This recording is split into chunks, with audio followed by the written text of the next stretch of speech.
Assalamualaikum warahmatullahi wabarakatuh. Halo guys, kembali lagi di channel aku dan kembali kita akan mereview Gadis Titisan Jawara.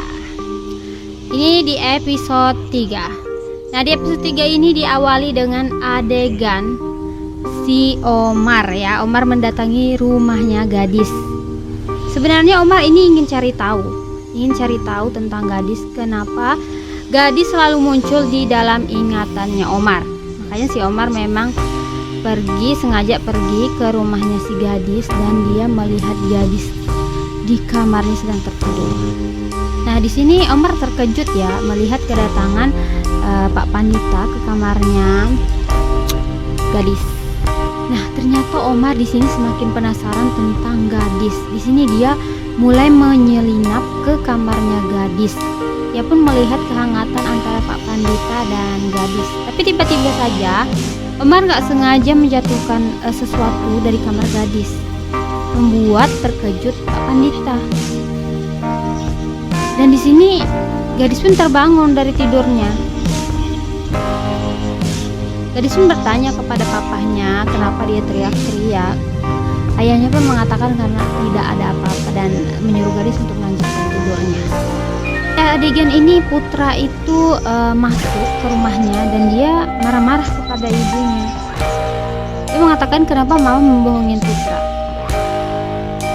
Mamanya ngelak, dia bilang memang tadi mati lampu dan baru aja juga. Nah, di sini tuh terjadi perdebatan antara Putra dan mamanya. Putra bertanya kepada mamanya kenapa mamanya tiba-tiba tidak suka dengan Gadis, tapi mamanya tidak mau memberi alasan apapun. Mamanya malah bilang cukup dan menyuruhnya segera tidur agar tidak kesiangan pada saat untuk sekolah nanti. Di dalam kamar, mamahnya si Putra masih mengingat kejadian pada saat terjadi di rumahnya Gadis. Dia nggak tahu ikatan apa yang ada pada Gadis antara si kakandanya Raden Arya. Di sini pun dia mulai berpikir dan dia tidak boleh mendekatkan Putra dengan Gadis karena dia memang tidak mau ada hubungan sama sekali dengan Raden Arya. Nah, di sini Putra itu tertidur dan dia bermimpi. Dia tuh bermimpi di dalam suatu ruangan, tapi tiba-tiba mendengar suaranya si Gadis. Nah, Gadis itu di situ keadaannya sedang minta tolong kepada Putra. Putra berusaha untuk membuka pintu untuk menolong Gadis, tapi dia nggak bisa menolong Gadis. Akhirnya Putra terbangun. Ternyata itu semua mimpi. Dia kaget banget. Tiba-tiba dia melihat chatnya ke Gadis. Makanya mungkin dia itu masih ke bawah mimpi Gadis ya.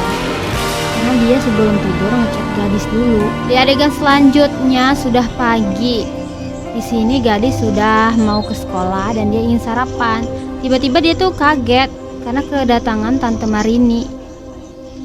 Di sini Gadis kayak terlihat dingin sekali dengan Tante Marini. Dia tiba-tiba gak jadi sarapan dan dia bilang sama Tante Marini bahwa dia sudah kenyang dan dia buru-buru ingin berangkat ke sekolah. Ini Tante Marini sangat merasa tersinggung dengan sikapnya Gadis karena mungkin Gadis masih menolak keberadaannya Tante Marini.